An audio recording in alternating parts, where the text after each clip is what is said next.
All right. First thing is Raheem. Welcome to the show. You're on mute though, buddy. You're mute, bro. There you go. Yo, what's up? You hear us? What's How up? you doing, man? Raheem, Good, I'm good. Raheem was dying. You should have saw his chest. He was ready to go. He was like, I need to say some shit. Yeah, I'm glad to be on the show. Awesome. I found you guys. I'm just going through YouTube channels, and I just found you guys. And the topics I was talking about relates to me because I'm a huge DC fan, and I appreciate the artwork and style of Zack Snyder's movies, and I understood the concept of what he was planning out for, mapping out for DCEU. My take on everything is I agree with 100%. First of all, Warner Brothers should never listen to the so-called fandoms of DC. I say so-called because they're not. Because two things. These are not these are the same people who one complain on the internet about things about Superman because they never read Superman comic. If you hear them, they saying this is not my Superman. The Superman they talk about is the 1978 Christopher Reeve Superman. They never read Superman comic book in their life.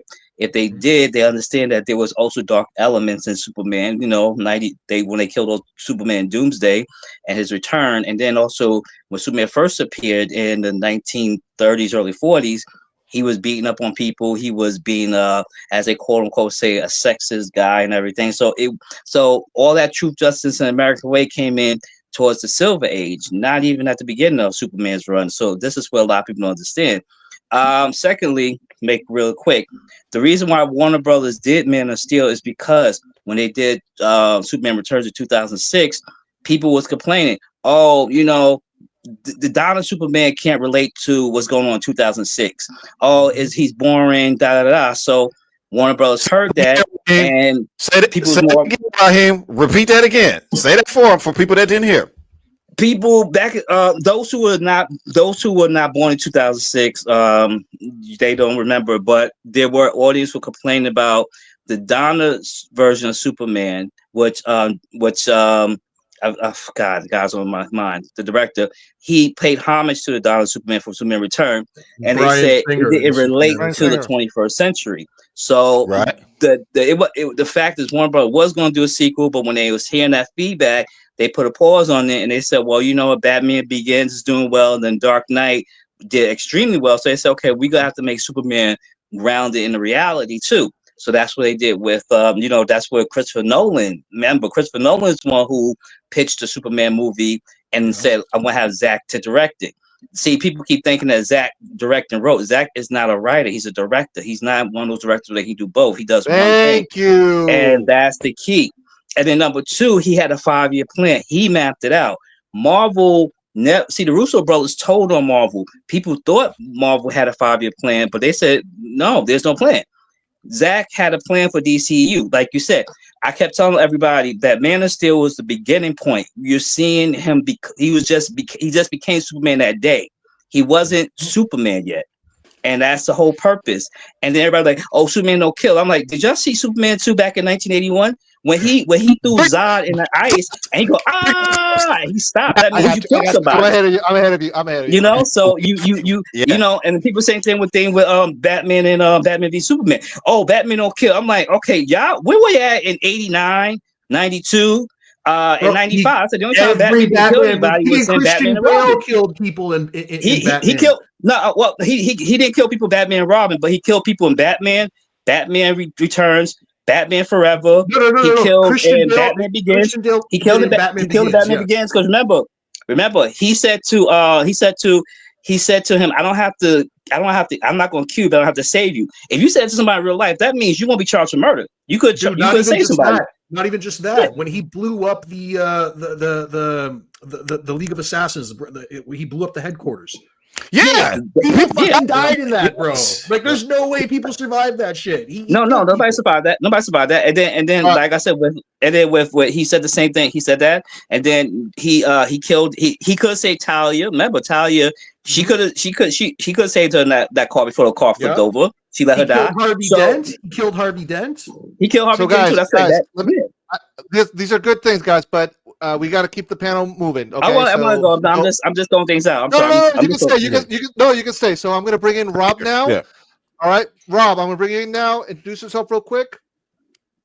He Where'd he go? Oh, okay, all right. I'm gonna give him a minute. I'll give him a minute, and if not, all right. So in the meantime, we're gonna play this video because he said it. So Rob, I'm gonna give you another minute. If not, then I'll just put you in the queue. Okay.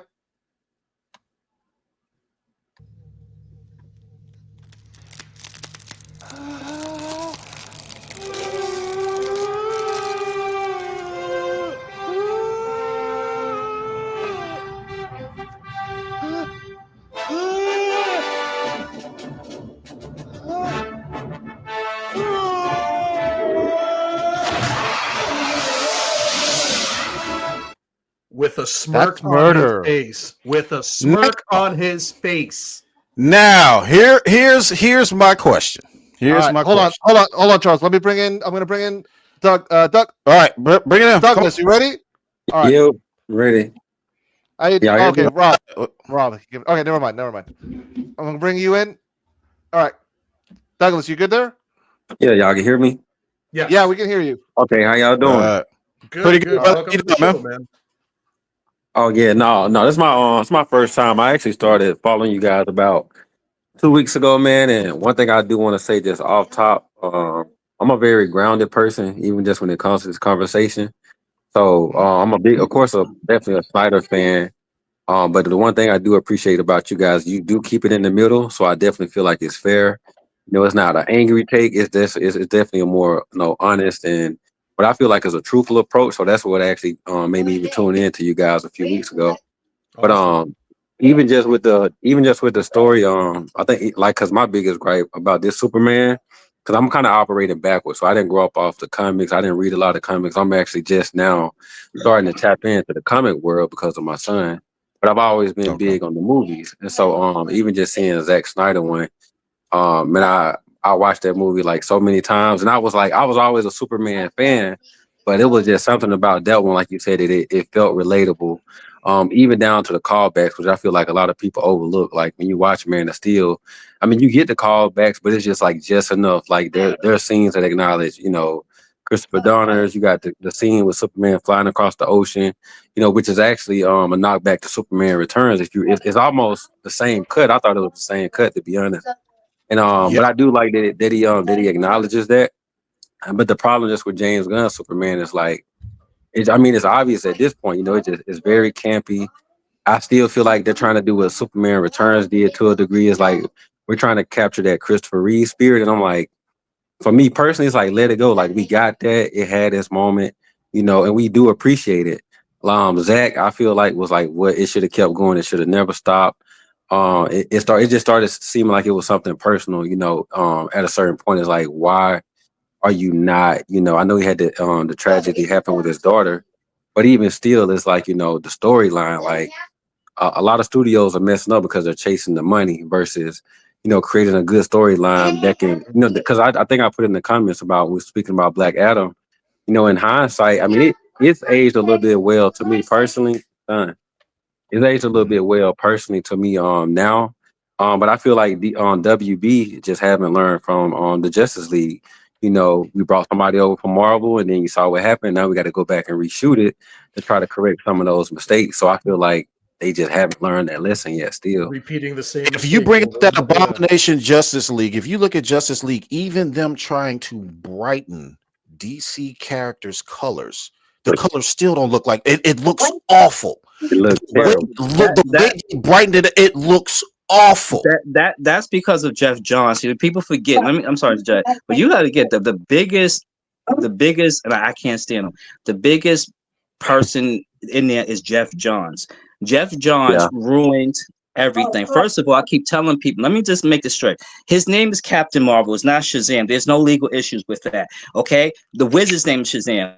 Jeff Johns just messed up everything from DC to even when he came over to DCEU. He messed up everything. It was his idea to bring in homeboy from the Avengers. Okay? It was his idea. So we can't just blame everything on Walter Amada. It was actually Jeff John. He was the reason why everything happened and where we at right now. So He probably would have brought in James Gunn had he still stayed around at the and Warner I Brothers. believe it. Let's see Yeah. 100. Later. All right. So next one up is Michael. You ready, Michael? Put a thumbs up. Put your thumbs up if you're ready. He see All him. right. Yeah, he good. He ready to go. You good? Okay. All right. Here we go.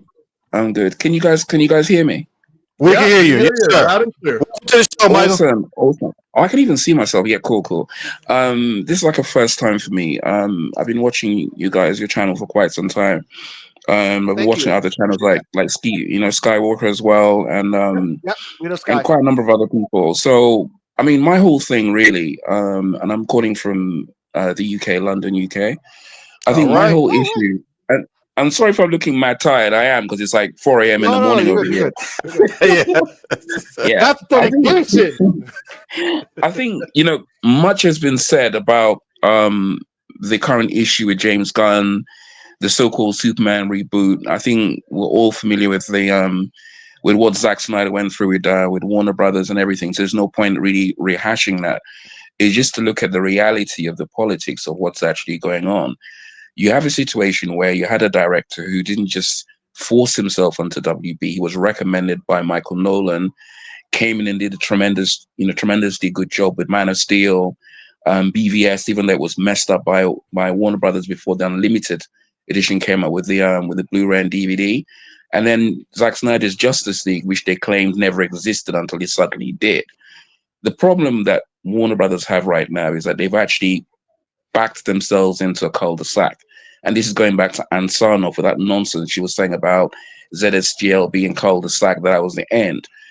You don't end the film on a cliffhanger and expect viewers not to want to see more of the same. It's been proven time and time again that all of the films that Zack Snyder directed for Warner Brothers were box office successes. They may not have made $1 billion, but they did make a profit for the studio. So any argument to the effect that they didn't make a profit is complete nonsense. But unfortunately, we have this echo chamber of bandwagon jumpers, both from Warner Brothers, the shield sites online, and a number of so-called fans. We keep on pushing that narrative that Zack Snyder was not successive, that Zack is a hack, this, that, and the other. When you point out quite clearly to these individuals that Zack Snyder was not even the script writer for any of those movies, they still keep on going on and on about the fact that Zack came up with was the a hack. ideas. Yeah. Rebel, So Rebel Moon, BVS. yeah, Yes, that's it. Yeah. But Terrio script that. Okay. exactly. Johnstead script 300 and script Rebel Moon. So let's keep Yeah. it real. But they don't want to keep it real. Even up until recent, I think it was about 2 days ago, I got into a debate with someone on Facebook about this. He was screaming about the fact that Zack Snyder's a hack. He doesn't know how to write. I said, dude, did you look at this? At the credits on any of these movies you're criticizing? Of course they did. Zack Snyder's name isn't anywhere. And the dude even admitted that he knows that Zack Snyder didn't write it. So I said to him, what exactly are you arguing about then? Your argument has no validity. It means that you just want to criticize the man just for the sake of criticizing him. So to me, I think you can get kind of frustrated having these kind of debates with people, but I think it's worth mentioning that if we keep quiet, history will quietly be rewritten. And all this stuff that's going on with Warner Brothers will be like, oh, it's just happening. It's not just happening. Whatever financial problems they're having right now is down to their own stupidity and their own stubbornness. Zaslav is one of the worst things that could have happened to WB, but this goes beyond Zaslav.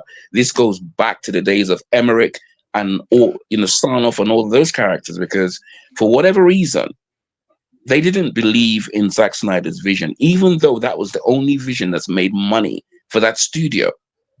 So that means it's a much more deeper seated thing, because I know we don't really want to go into too much about James Gunn's background with his tweets, but there's no getting away from the fact that those tweets exist. If Zack had actually dropped any tweets like that, even one, that guy would have been cancelled permanently from Hollywood. But James Gunn didn't just... You would never heard of Zack Snyder again. Yeah. He'd been gone. And the thing is that James Gunn didn't just drop one tweet. He dropped thousands of those things. And apart from that, some of his I'm not going to say that that James Gunn is a pedophile, because we don't have any evidence of that. But Correct. none of us Right. in this, on this podcast would ever dream of making jokes about rape. It would never be accepted. You can't just, oh, well, this woman got raped yesterday. It was such a funny thing. No one does Did stuff you like that. have children? Yeah, but we're talking about children here, and what really annoys me is that, like, even within Hollywood, you have a situation where it's almost as if Hollywood in itself has decided to turn a blind eye to this guy's background. You've got Roman Polanski, for instance. We all know what Roman Polanski was accused of back in the day. But it's the same Hollywood that were clamoring for this guy to be allowed to come back in the States, that he's paid his penance. He never paid any penance. He never went to prison for what he did. He actually technically he got away with it. So there is something pernicious within Hollywood that seems to frown on people like Zack Snyder, who are, for all intents and purposes, normal. As far as we know it, Zack Snyder is a normal family man with his kids, both adopted and otherwise. His wife, he lives his self-contained life, doesn't trouble anyone, just directs movies. Low-key. He lives a directs low-key very, very life. good movies. Exactly. He lives a low-key life. Again, so tell me again why it's worth all that. So tell me again why it's worth all that to denigrate a man's life that way because he made a film that you didn't agree with. I'm beginning to think that I'm beginning to think there's actually human nature for some people to criticize what they don't. It's like they look at Zack Snyder and they feel like inadequate within themselves, and that's actually born out of what's actually happening with a lot of the stuff that even Gunn has done in his films. If you go to Guardians of the Galaxy 3, you have a sequence in there, like it's in a kind of like a long, drawn-out corridor fight scene that's done in slow-mo. That was lifted directly from Sucker Punch. Yep. From the train scene in Sucker Punch. Anyone looking at the stuff, even like going back to Avengers Endgame, it was the same thing. That battle scene where Captain America's like, Avengers Assemble, that was lifted from the first battle in Zack Snyder's Justice League, where the old gods, men, Amazons, pre-ocean Atlanteans, teamed up against Thanos. I mean, sorry, not Thanos. Teamed up against Darkseid or Arxus, as he was known back then. So the bottom line is that everyone lifts stuff from like Zack Snyder's aesthetic. Even the recent Andor, they lifted the scene from Rebel Moon. So the same industry that criticizes Zack Snyder feel no way about copying a lot of the things he does in his movies to really good effect. I mean, for crying out loud, it's like the brothers who directed the Infinity War and Endgame. They were praising this guy, and thank you. And they know why they praised him, because they know that a lot of the stuff in Endgame and Infinity was basically lifted from Zack Snyder's original storyboards. Justice League ideas, exactly. Jeff Jones did. All right. I'm sorry, Charles. I want to bring in Chris now. So finish your point. And I'm going to bring in Chris. Okay. Prime, Dennis, you guys will be next. Okay. Yeah. So I think I'll just round up. I think I'll just round up by saying that I have zero intentions of watching Gunn's Superman, because I have personal issues in relation to the whole pedophilia stuff. I have friends who've actually been molested. So at the end of the day, I can't, in good conscience, support someone who actually claimed to apologize for what he did, but he still drops elements of that in his films. What did in question? The Weasel from the Suicide Squad. That's it. He wasn't redeemed. That's what I was saying on our last stream. Yeah. That's what I meant by redemption. Just because he apologized does not mean he changed, and he has not changed. He hasn't changed. I wonder if James saw the video. Just saying. I think our thumbnails are getting his attention. Yeah. All right, Chris, you ready now? Thumbs up if you're ready. Chris, thumbs up if you're ready. Chris. Put your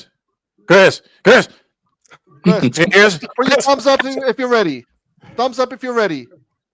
If you can hear us, put your thumbs up, Chris. Put your thumbs up if you're ready. I'm just gonna bring him in anyway. Okay. All right, just a minute. You good? Chris, you there now? Oh my God. Yeah, we hear you. We hear. Yeah. Yes, we can hear you. Can you hear me? Yes, sir. Okay. Yes. I just don't see you. Okay. Uh-oh. Okay. Well, we see you, so we see you. You're live on the show. We see you. You're good. You're good. Okay. Thank you. Now, I heard everybody's comments. I'm gonna say, well, I'm always, I just tuned into you guys like a month or two ago. I'm a big fan of Appreciate Aaron that. Fisher and see as a Oh, director. shout out to you, Aaron. Awesome. Who- yeah, shout out They're to our Aaron friends. and They're our friends. Strong on Director and Flicks. Aaron, I we speak to right, them very often. right. So I just, Behind the scenes. right, right.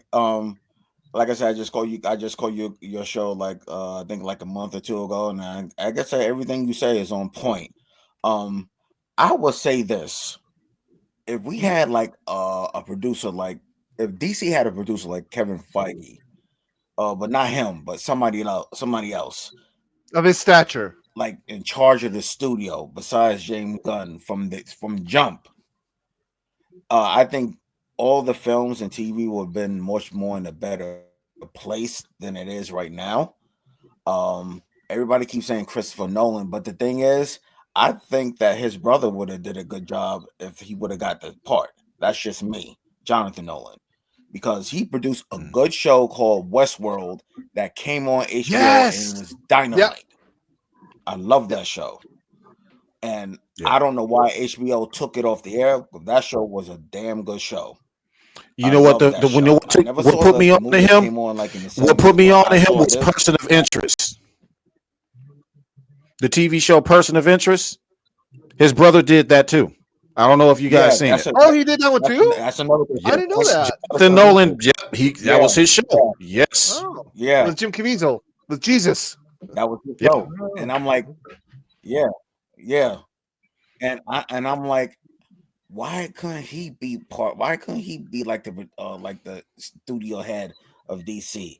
He understands these characters. He know that you can't. He can adapt. You can always adapt from the comic books, but you got to be how like Sam Raimi do it like in Spider-Man 2.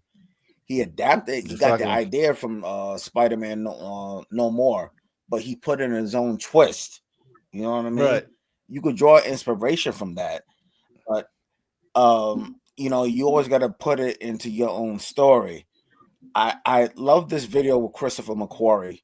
I mean, imagine I'm just now salivating as like I'm palpable on the tip of my tongue if we would have saw like Man of Steel 2 and Henry going through the and it was flipped. PTSD also. The ideas were just like, coming to me as we were discussing it. Like the anguish, like him, like Yes. resentment of him. Yes. Yeah, him like resenting himself for killing Zod. I should have did this more. I should have, but he left me no choice. Something like that. And imagine even if Michael Michael Shannon was in also in the sequel as flashbacks or as a dream sequence, tormenting. Wait, say again. I'm sorry, Kal-El. I'm saying that imagine if we'd have done Man of Steel 2 and Michael Shannon would have been in the movie too, but in a nightmare. Riggs, you're gonna have to let Chris talk because there's a delay in the line. So when he speaks, you gotta let him. Yeah. Yeah, I'm the point I'm saying, like, like in flashbacks, and like you said, Zod would have been there haunting him, in other words, but at the end he'll find a way to like overcome this, and like I think more like the people trying to that would have been good. But and Superman, that's the thing. He understands the character. He just is that. It's not like this guy and trying to make it into the thing with the monkeys and all that. I'm like, oh my god, come on. And now DC kind of came to a sense of taking out that crap. I'm like, please, but yeah, that. But I think that McQuarrie understands the character. The one thing he said, we have to honor the Donner films, but we can't like everything doesn't have to follow the formula of Donner. You know what I mean? It doesn't really have to follow the formula of him, but yeah, he also gave respect to Zack Snyder in that interview as well. So respect to all the other people that did something after, but it would have been groovy. It would have been nice it would have been nice. Man of Steel 2 would have came out. And the thing is, I'm gonna say this right now. I don't hate the actors. I mean, I know you had some guests up there saying that they don't know the actors or whatever. David Corn Sweat, to me, I feel like this.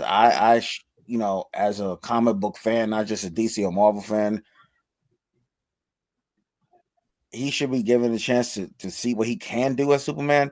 But I have a feeling the story is going to be not that good. It's not going to be on par. And this is just me. I think that when this movie comes out and all this madness and craziness is over, the story is going to have its fans and have its distractors. To me, I think the movie is going to be 50-50. It's going to be 50-50. People are going to love it. People are going to hate it. People are going to blame the director. People are going to be support the director. It's going to be mixed. It's like the critics. It's going to be mixed. It's going to be mixed. That to me, that's my prediction, because the madness over the fandom is to me crazy. I mean, and like you guys spoke on it earlier, you know, I seen some rude comics about Zack Snyder's daughter when she passed away.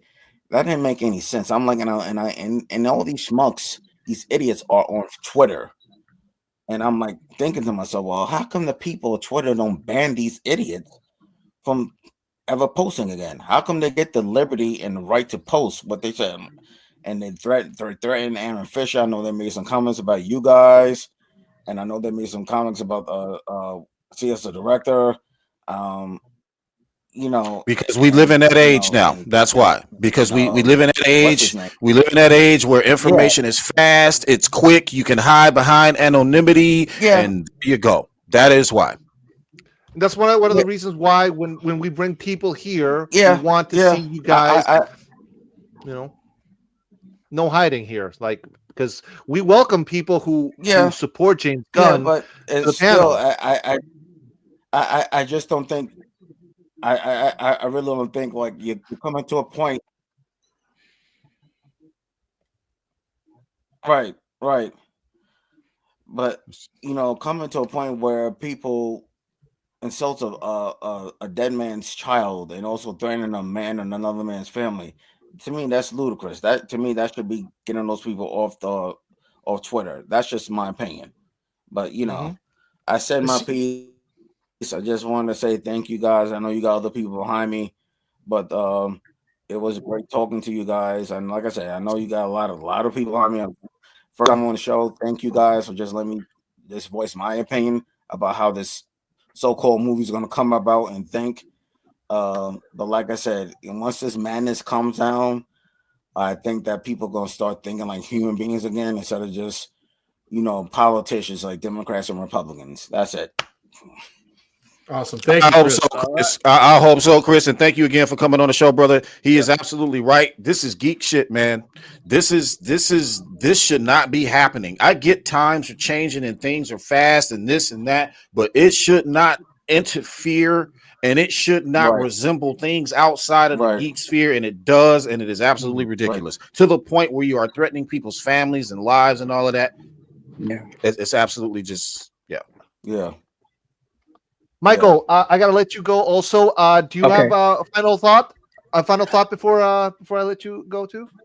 I think, I mean, the final thought for me is just to say thank you to you guys for giving me the opportunity to actually contribute, and I just hope that things improve. And I'm not really optimistic that's going to happen, because I think the hatred is really it's just there and it's not going to go anywhere. We just have to keep on being as positive as possible and just keep it moving that way, I guess. But yeah, once again, thank you so much for giving me the opportunity to express myself. And thank you for. I mean, I know it's late down where you at, but that's dedication. I appreciate that, and hopefully we'll see you again, Chris. Also, open invitation for the both of you to come and keep having conversations with us in the future. Absolutely, yeah. Thank you, Chris Thermo. Michael, thank you so much for coming through. We appreciate that. All right, thank you, gentlemen. You're welcome. Okay. So just real quick, guys, I want to kind of just hit on something, because I've noticed in the comments that, it is getting dirty. It's getting dirtier. You know, we are getting more and more opposition, I've noticed. I'm sure you guys have noticed it too. But here's the thing, okay?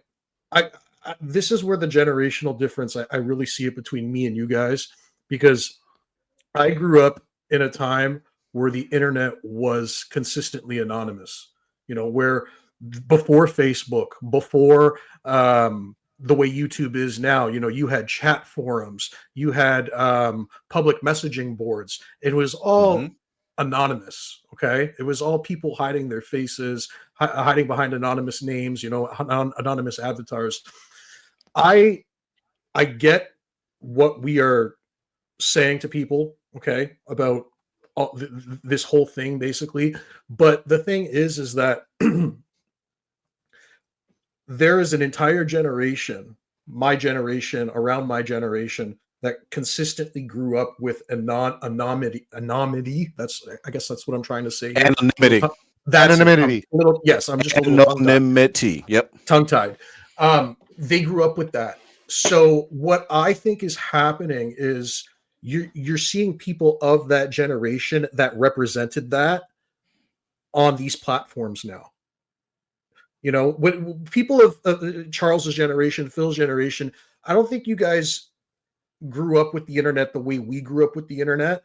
I think the internet was introduced, and I'm not trying to be rude in saying this or come off the wrong way. I don't want anybody to take this the wrong way, but I feel like my generation kind of grew up with the internet, and while we were growing up with the internet, you guys were introduced to the internet. You kind of get what I'm going at with that. Yeah. And when you guys were introduced to the internet and it became more popular for your generation, that anonymity started to disappear. It started to go away. So you guys aren't really used to seeing that. What I'm seeing transpire, it reminds me of the stuff I grew up with in the early 2000s. Yeah. Okay. All right. So we're going to introduce two more people here. I'm going to put in a link one more time. We can take one more guest. One more. Okay? We're trying to get this shut down. Yeah, we're trying to get this shut down before 2:30. So, or I mean, before 11. What time is it? Hang on. It's 11:30. 11:26. 11:30. 11:26. All right. So yeah, by noon we should by 12. By midnight we'll be done. We'll be done. All right. I got Okay. We're gonna bring in Prime. The Godfather. Yeah, Prime. The Godfather. What's up, gentlemen? How y'all feeling? What's up, brother? Good. How you doing?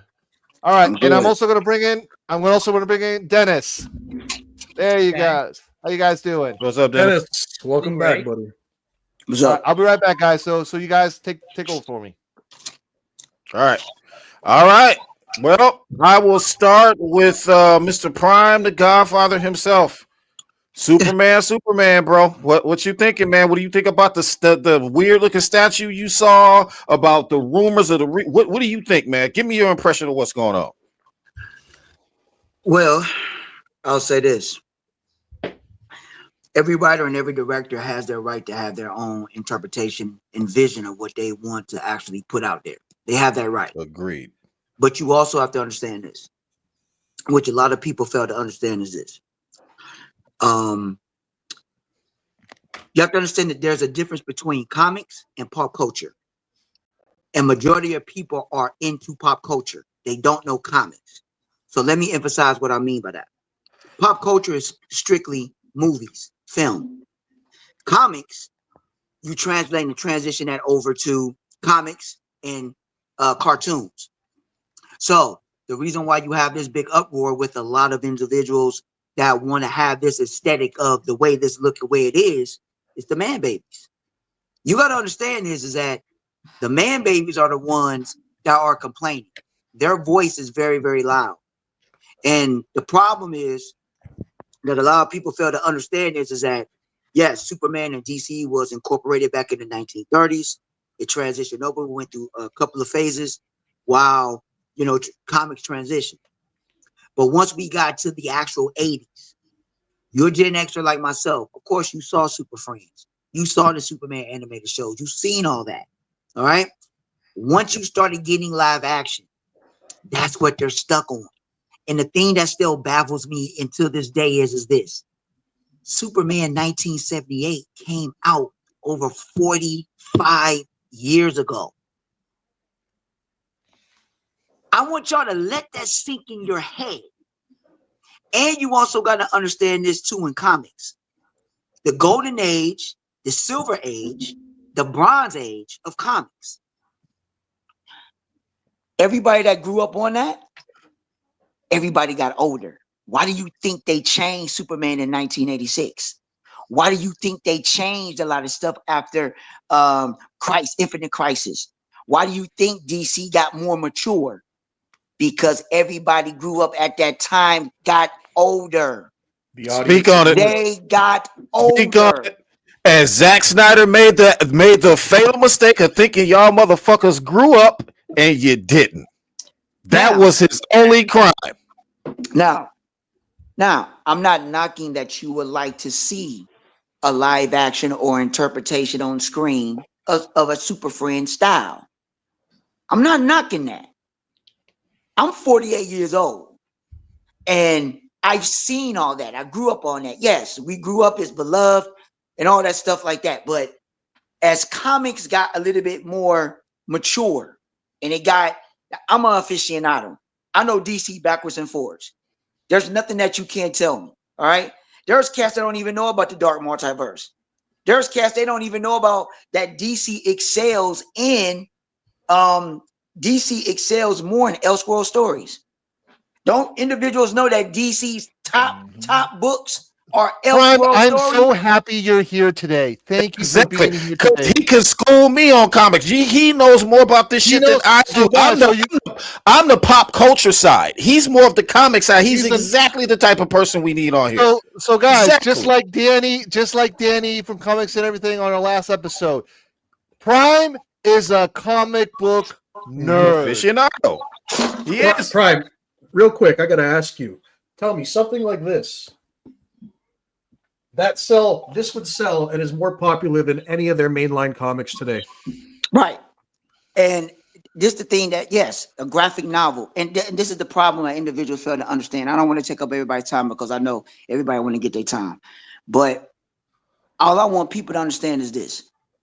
When you have all these individuals that's crying out loud, I'm not saying that they're not knowledgeable on the characters, but you have to understand the difference between comics, animation, and pop culture. The general casual audience only knows pop culture.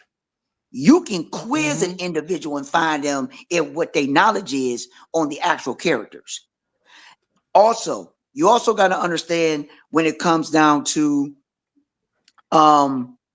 the business side of Warner, but I'm just transitioning over to this, and I'm gonna let the gentleman speak. But this is the misconception that people fail to realize. I know people are upset. We're not going to get the Snyderverse. We're not going to get it. We're just not going to get it. Everybody got to understand it's not. The only way it's going to continue. I know the business side. I know the aesthetics of the business side. All right. The only reason why David Zaslav did not want to continue the Snyderverse is not say because he didn't say he did not want to continue it. They couldn't continue it. It's Money. because it's money. All right. People fail to understand WB is broke. They don't have no money. There is so much in debt. It's bad. The good thing is that they didn't file bankruptcy.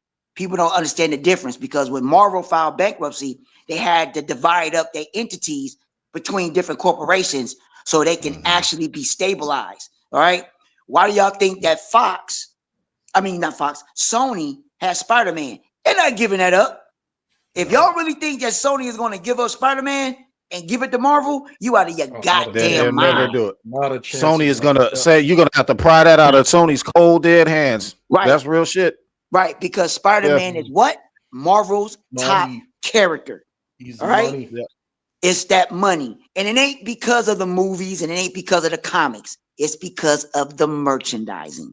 All Or right. the video game, the Spider-Man games And themselves. the game, made yes. billions, That as well. bro. So people got to understand the aesthetics when it comes down to the business aspect of why that these things has to come into place and they have to come into fruition. This is my last thought. Now when it comes down to this new film that's coming out, of course, I'm going to be there day one. All right. Me and my cousin is going to be there. I'm going to go ahead and watch it. Now, Before you continue, Prime, because you're in Cleveland, did you go to the set? Did you visit the set? When I would do my drop-offs, I passed the set. I didn't actually go down to Times Square and see them do it. When you're on the bridge, if you go across Route 2, You'll see Route 2, you'll actually see them film. Because sometimes they'll be at the Justice Center. They cut off the whole main part of Times Square. So Times Square was completely cut off. So it's not like you could not see them filming. They literally cut everything off. Downtown Cleveland was inaccessible. Yeah. So you could not get through. But yes, I seen some of the filming when I did my routes, I did my drop-offs, and I seen the filming. So it was cool. It's good for the city. And people gotta understand too. When they did that in Cleveland, that was money for the city when they came to do that. All right. I ain't trying to get into the business and all the aesthetics of that and how they do that stuff. Because some people say, well, why they do it in Cleveland and all this stuff like that? I'm like, look, I ain't trying to get into it's the tax credit. Yeah, it's a tax credit, and that's what it is. You know? So my thing And is Cleveland has a lot of buildings that kind of fit that type of mold he's trying to do for his film as well. That's why if you go to downtown Cleveland, you'll see. Yeah. Yes. So I need people to understand that the difference between the two when it comes down to comics and pop culture. And like I said, majority of the people only know pop culture. And you have to actually don't ridicule them, don't ground them. Just ask them simple questions. And they would tell you on their own what their knowledge base is. All right. They would their answers and their replies will actually tell you. So I'm gonna let the other gentleman talk. If there's anything else I want to hear from me, I'll say it, but let the other gentleman talk what he wants to say. All right, absolutely. Appreciate it, Brian. Yeah, I was going to ask you, I was going to just say first and foremost, the Cleveland thing. I think that's because the creators of Superman are from Cleveland and like the Schuster's? That too. Yes, right. Really? Superman was created. Well, I did not know that. Okay. Yeah, but Cleveland is actually to Smallville. The idea is that they were projecting Metropolis is good New York, like New York. They say like Gotham is the bad New York, Metropolis is good New York. That's because Bill Finger, Bob Kane, and those guys, and the third guy, who actually drew the comics, they all were from the bad part of New York, while Siegel and Schuster are from Cleveland, so New York for them was inspiration, where they wanted to go. Got it. Anyway, so my personal view, where should I start then? Because what do you think about the movie? What are your expectations? I'm not going to watch this movie on principle. Okay. What I think about this movie? Well, let me give you a comparison. Remember the prequel trilogy for Star Wars? How it was hated unfairly, like people trash and George Lucas sent personal attacks for him, all that stuff because they didn't just made another original trilogy. Well, they got a sequel trilogy. They got what they wanted, sequel trilogy, and it sucked, right? Every time a fan base turns on an auteur, same thing happens with The Hobbit. They say that Peter Jackson's a hack because he made The Hobbit, the Hobbit trilogy. Guess what? They get Rings of Power, which is worse, which is bad. The Hobbit made. Rings of Power is bad. Why? Look at what's going on with Harry Potter right now. They just announced the new one for the HBO show, and it's probably going to be trash. Yeah, and that's what's going to happen with Superman. They said Zack Snyder was shit, so they're gonna get shit. Karma. And is that simple? It sucks that but he's got a point. He's got a point. Look, we I didn't trash the prequel trilogy. I saw those movies when I was a kid in the theaters. I loved them. Episode 2, not so much, but I enjoyed it. Episode 3 for me was the shit. Oh yeah, Revenge of the Sith. Come on, bro. The weakest because of some pacing issues. It's still a masterpiece compared to other movies, but I mean, we're in Star Wars the weakest one. Again, that's like saying but then the weakest Star Wars movies like saying Shakespeare's worst play, is not that bad. But anyway. All right. But all right, so do you guys have anything else to add? Because we got one more person that we want to bring in. So I have some things, but first, some people say, Snyder fans aren't real DC fans. I'm gonna give you something, all right? I've been a DC fan like I've been a comic book fan, not only DC, comic books in general, my entire life. I learned reading on comic books. I learned to reading comic books. Good. What was your first So, comic? What was the Monica's first one that Gang. you? What's that? Monica's Gang is a Brazilian comic. It's Oh, it's kind a of Brazilian like comic. Oh, okay. I'm actually reading the teenage version now, but it's like how can I explain? It's like Archie, but there's some Okay. elements, but it's more supernatural. There's more elements of adventure. Archie is more highlights of life, but Monica's King is very much an adventure comic that just happens to start teenagers or kids, depending on the version, and have those like stuff. And they also have a more meta element to it. It's really interesting, I think. It's sad it's not very popular outside of Brazil. But anyway, but then actually I found out about Batman there because they had a parody of Batman Forever in one of the issues. One of the issues was a Batman Forever parody, and Loretta loved it, and then looked up into Batman. So that's No not doubt. Nice. I'll say one last thing, and then I'm gonna jet. I'll say this. I need people to fully understand is that I know everybody. This is the year where everybody is going back to the theater, but Mhm. I'm gonna say one thing, and I'm gonna say one thing alone. And the projections that they have for this Superman. All right. I look at stuff from an I look at from everything from a business perspective, and I look at everything from point A to point B. Do I believe the Superman film is going to do good? It's going to do okay. And I'm going to tell you why. It's in a tough month. People failing to realize is that And it's sandwiched between other two big franchises. Yeah. right. But with that, I need people to understand and realize is that don't look at yourself. You have to look at the whole business perspective don't look at yourself as an individual film goer. You have to look at all this stuff as a family, What is a family going to pick and choose? What is the family going to pick and choose? Because the average family is not going to go to the movies 2-3 times in a month. I actually put this post up on X. It's meant for people to think. If you think about the cost, you got to pick one film. And you also got to understand Jurassic Park is a guaranteed billion. And if you don't think that it isn't, you out of your goddamn mind. It comes out 4th of July weekend. Yeah, it comes out 4th of July weekend. And people fail to realize too, all the big films that's coming out this year, it starts June 25th. Yeah. So if people don't understand what I'm talking about, you got Formula One coming out. You got 28 years. You got 28 years coming out. 28 years. Oh, dude, I forgot to talk about then that. right after we'll that, leave it for another time. Right. Then you have I'm talking about the end going in. Then on the 2nd of July, Jurassic Park comes out that 4th of July weekend. Superman comes out July 11th. Smurfs comes out the middle of the next week. And then you got Fantastic Four at the end. So as a family, and they're going to go out.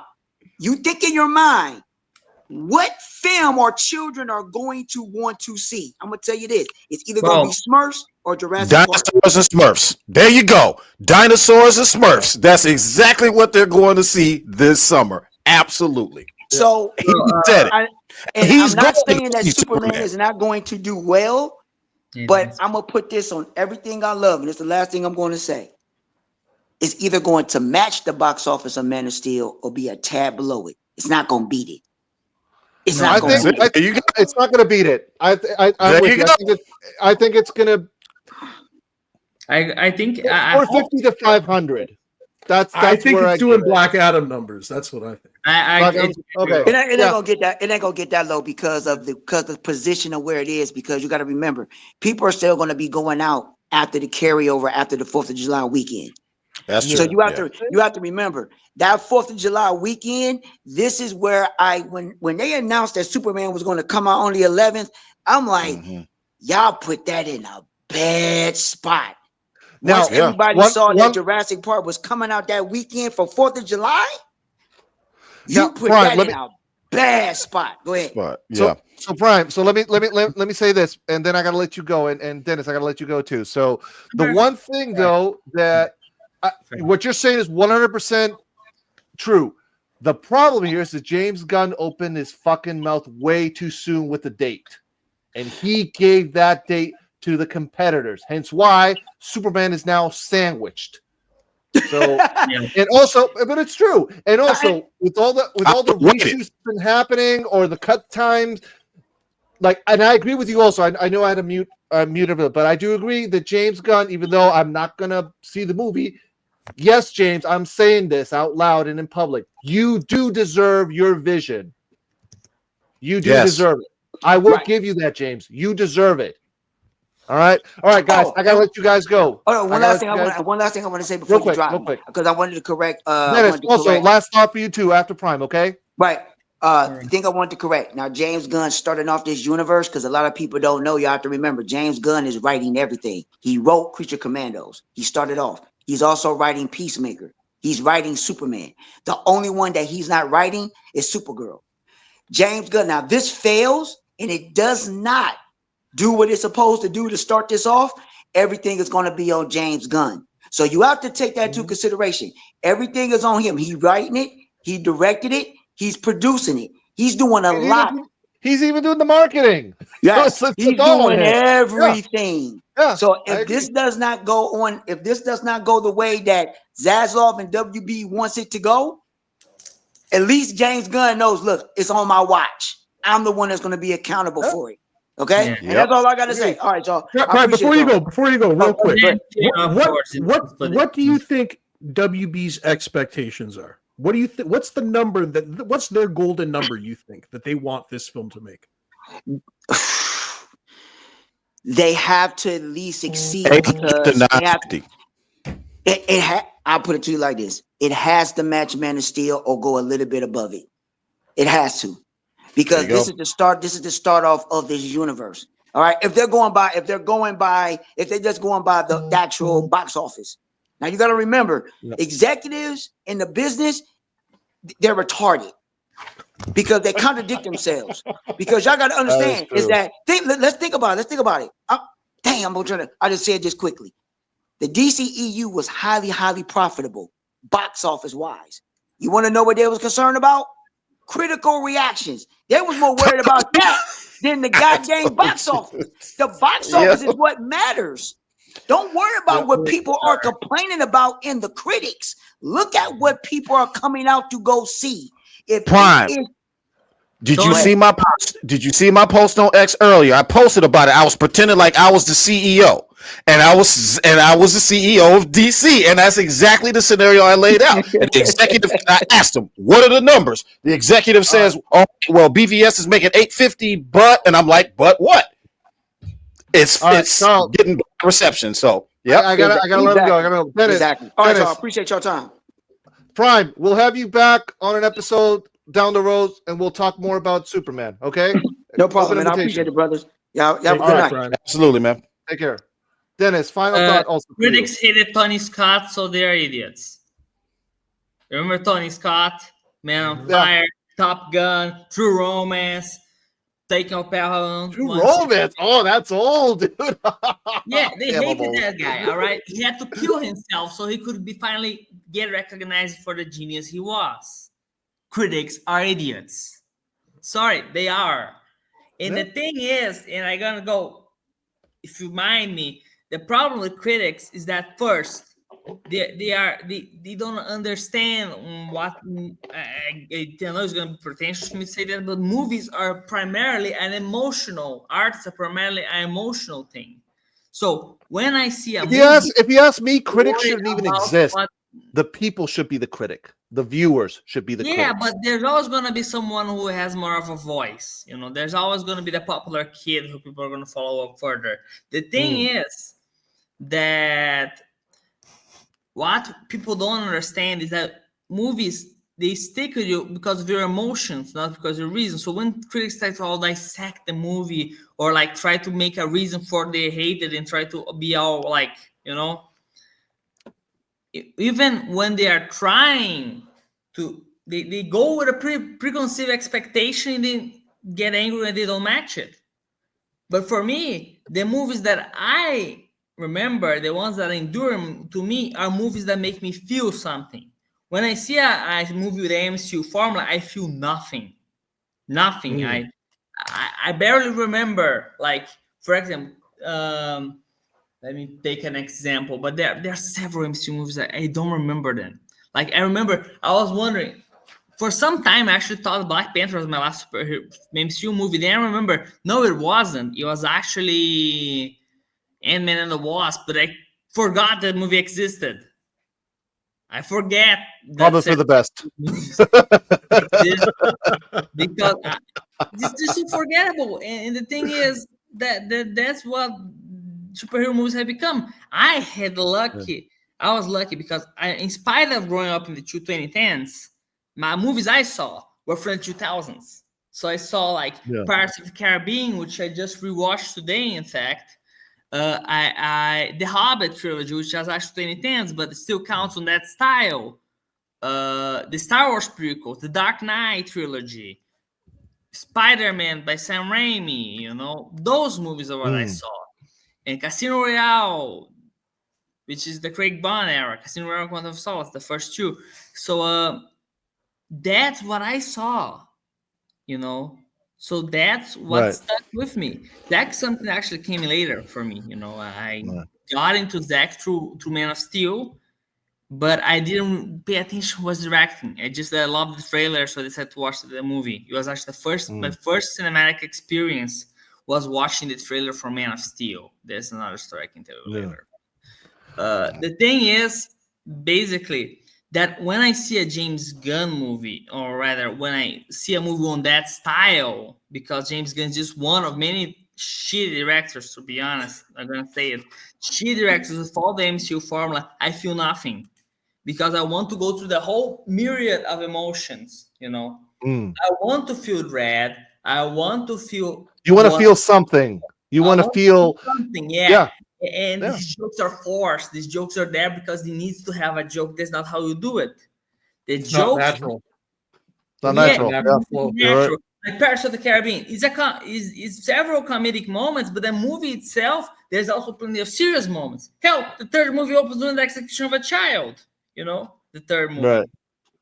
So, So Dennis, I gotta bring in one more person. So you can stick around, but I need to bring him in. Okay. So we're trying to get this done before 12 o'clock here. So let's get a wrap. All right, Taylor, you're up. Welcome to the show, buddy. Guys? Can you hear me? Yes. Yeah, we can. Yeah. Come on, guys. I appreciate you guys letting me on, man. Yeah, I got put on to you guys about a couple weeks back, and the last thing you guys were talking about was about how Zach had his true vision about us being like referred to the Bible, stuff like that. And I looked at it from a different standpoint, and I was like, because I remember everyone was crapping on his vision, saying how, he's this Jesus guy, and I'm like, looked at it again. I was like, yeah, but it's not like it's in your face. Yeah, there's those monotones that are in there. I mean, yeah, and it's like people like Zach was ahead of his time. Let's just be really clear. He's always been ahead of his time. He was Watchmen. I mean, I just love it's the thing that everyone craps on is like why would it's like they don't understand that when Zach he was looking at it from the point where if say a guy came down that was an alien, right? He had all these powers and it was put on full display, which is why his dad was telling him like, yo, you can't be doing this out in public, man. And he was wondering why. He's like, why can't it be normal? Like, why couldn't I save those kids? You just want them to die. What would you do in that position? Like, how are you going to tell? What did Pete's mom say, Taylor? What did Pete's mom say? This is Providence, John. Yep, Providence, and it's like what you are talking about are human. Exactly, you are talking about human beings from a small town who believe in the Bible. Do y'all understand that? It ain't Zach. We're not talking about Zach's religious preference. We're talking about how we would all see this man floating above us if we believed in God. That's what he was referring to. Yeah, and of course, and I don't know what exactly the year it was that was taking place, but like around that time, like humanity was kind of at each other a little bit. So imagine if they see a guy come down, he can fly, he can say, do all these extraordinary stuff. Half the people are gonna praise it like, oh my God, it's Jesus, he's come back to save us. Mm-hmm. Other half is gonna be like, yo, this guy could, if he wanted to, he can wipe out the planet like that. And BBS. Batman's perspective. Yep. BBS. And that's the thing. And here is why, I'm gonna make it real quick. This is why I think Zach's version of what, and of course, he always would say he would deconstruct his characters away to put in what would Batman do if he was in a position to where he had no choice but to kill? Great example in BBS when he punches through it after that crazy warehouse scene. He's holding the gun. The guy's a flamethrower. I'll kill her. And what does he say? I believe you. I believe you. What's he supposed to do? Make it make sense, right? So that whole thing, it's like I said. And what sucks about his version of Batman is that he did not get a solo film. It would have been taking place after BBS, I believe, and it would have dove into the psyche of what Batman's going through. It would have been a very little wink, wink nod to the Schumacher cut where Val Kilmer is going in and he comes face to face with the bat. That is where, after we see Batman's character start turning back into the Batman we love as an older, because remember, at that point, and I kind of referenced it in the chat, that Batman is so broken he's got PTSD, he lost his parents, his adopted son, Robin, was, I believe, Zach Which, said, if you think about it, in reality, yeah. Okay, let me put it in this perspective. Yeah. A teenage kid, let's say Robin was what, like 15, 16 years old? Let's put him at 16. Yeah, let's put him in his teens. What the fuck do you think would happen for a 16-year-old kid fighting crime? Do you think he wouldn't die or get his ass beat? Especially This in is not that comics. world, that realistic world. You know what I The mean? Joker, which is, say what you want to say about Jared Leto's Joker. We all know the air cut. He was going to be the main villain. He and Batman were going to go back and forth, and I guarantee you he was going to be taunting Batman, saying, hey, your son couldn't do this. Your son would have been tied up and torched. And I spray painted, jokes on you, Batman. Right. And like I said, at that point, that Batman is so broken that he starts branding his victims. They're all criminals, that nothing's changed. And then Alfred sees it. And then, of course, you get the infamous scene where the whole Metropolis thing is happening. He sees Superman and he takes out the building. He runs into the smoke. Awesome shot. Heroes, it's just perfect, right?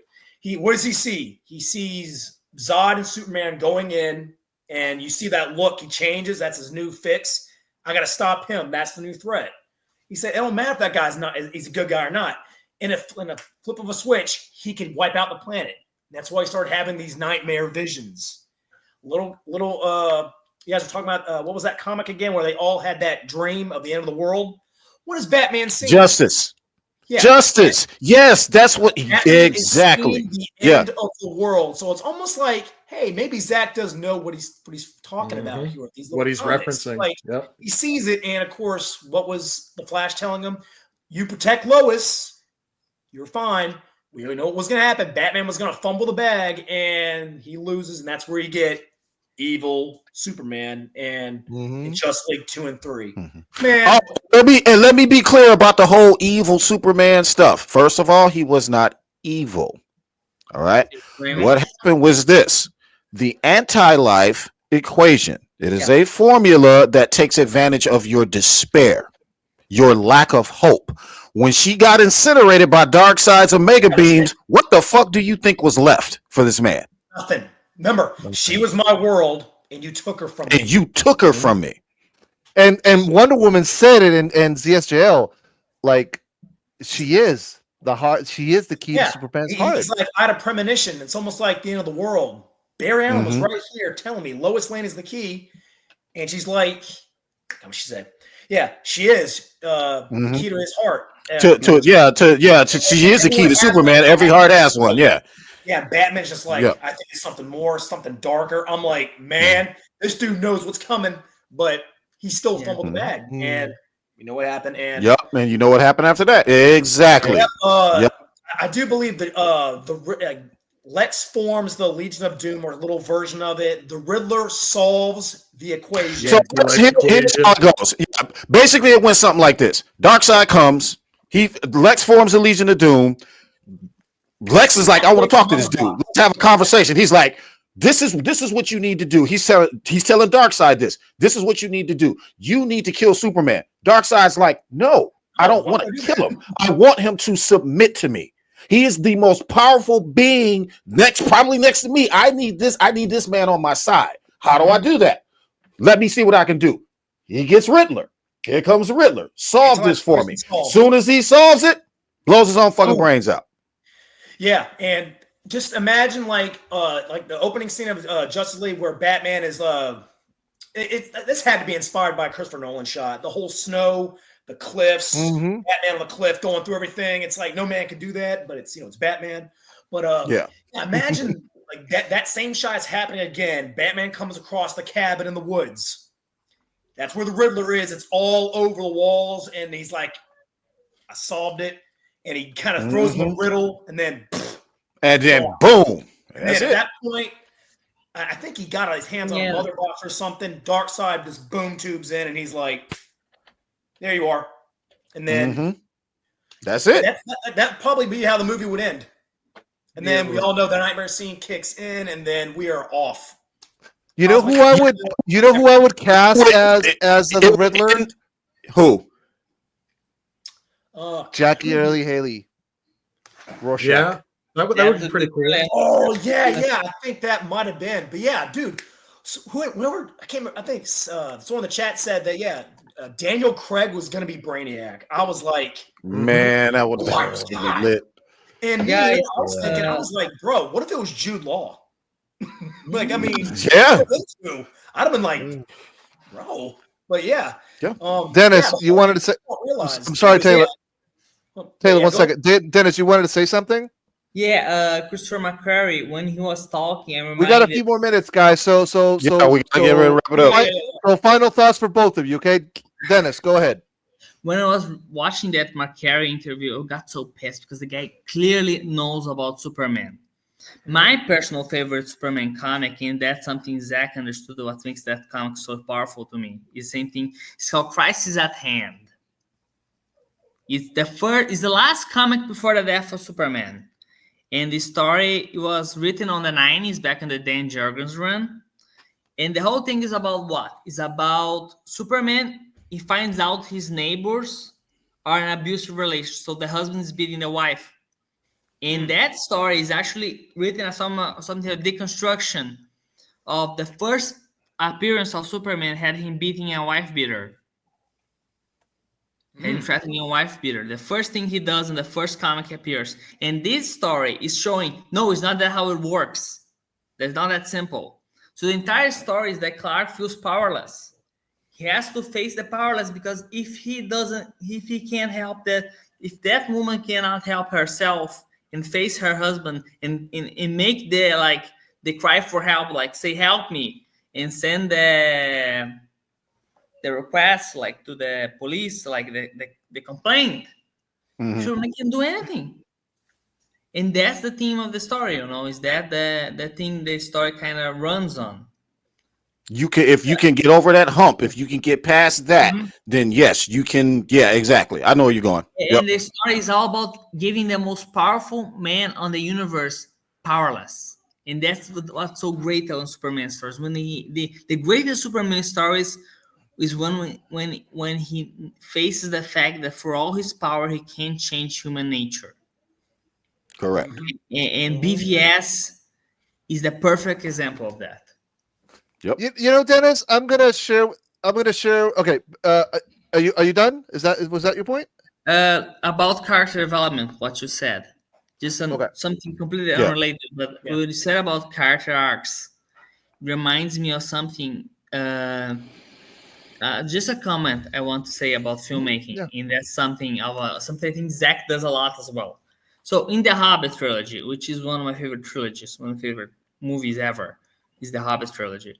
And in the start of the movie, when Bilbo is leaving the Shire for the first time, he's like, he sneezes, and he's like, I forgot my handkerchiefs. I need to come back. And they say, oh, look, you can't come back. We're already all late to the adventure. It started. You cannot come back. They're laughing off. And when the movie ends, in the last movie, when Bilbo arrives at a bag end again, what he finds his handkerchief, and he looks like he stares at it. And Martin Freeman really does a great job with that, because he grew up so much that hobbit that needed a handkerchief, he doesn't exist anymore. He's a completely different person. And it shows how much he grew as a person and how different he is and how he's come home. But he also, like, it isn't the same person who left. And that's an important thing, I think. And that's something Zach was going to do with his stories. He wanted to show Superman changing, growing as a person. Exactly. Both The journey.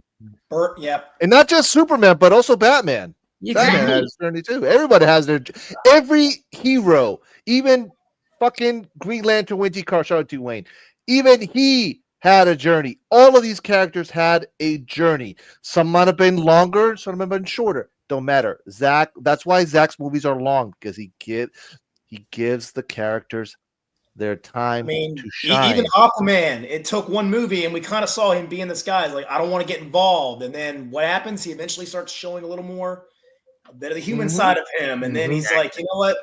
Strong man is strongest alone. Next thing you know, at the end of the movie, he's with the team. He's all about it. See? There we go. All right, guys. I'm going to let you go. But before I let you guys go, I want to share something with you guys. I think I say something about James Gunn's Superman thing real quick. Go ahead. All right. So, one, the marketing for this film has been so bad. It's been nothing but James Gunn. No, really? Yeah, I know, right? It's weird. I mean, they wanted to go with the Barbie thing. I guess that they didn't like it. I don't know. Also, the suit is an eyesore. It's going to take people out of it. But just as I said earlier, like you cut 25 minutes of your script, you're going to have a bad time. Yeah, if you know what was mainly in that was it being too funny, too hokey. It's like, okay, The maybe mutant monkeys and shit, and the hashtag super shit crap. Yeah. The super shit. Yeah. Hey, everything we dared him to keep in there in our last stream, he probably cut it. Yeah. Yeah. But basically, what's being done to this movie, James. Yeah. So what's being done to this movie is exactly what we saw not even 10 years ago. They're doing the Justice League 2017 to this movie. I think it's going to be, it'll be probably just okay. Just okay, because it might be something different in some way, but this movie's going to have a pacing problem. I can already see it. Yeah. And for the reshoots and the new composer, all the reshoots do that this builds up the budget. I think it's probably around 400 to 450 million or something like that, right? So that movie has to hit $1 billion to make a profit. Now, not a profit, even. Or to break even. That's right. 2.5 multiplier. Yeah, or as long as it beats, Man of Steel, which Man of Steel, if it's added to inflation today, it's around $900 million. So not gonna beat it. I think this movie's probably gonna make, because it's like 450. It's sandwiched between Jurassic World. Kids are gonna love dinosaurs. It comes out the 11th. The Smurfs, massive kids are gonna, and their parents are gonna see that, and then you got Fantastic Four.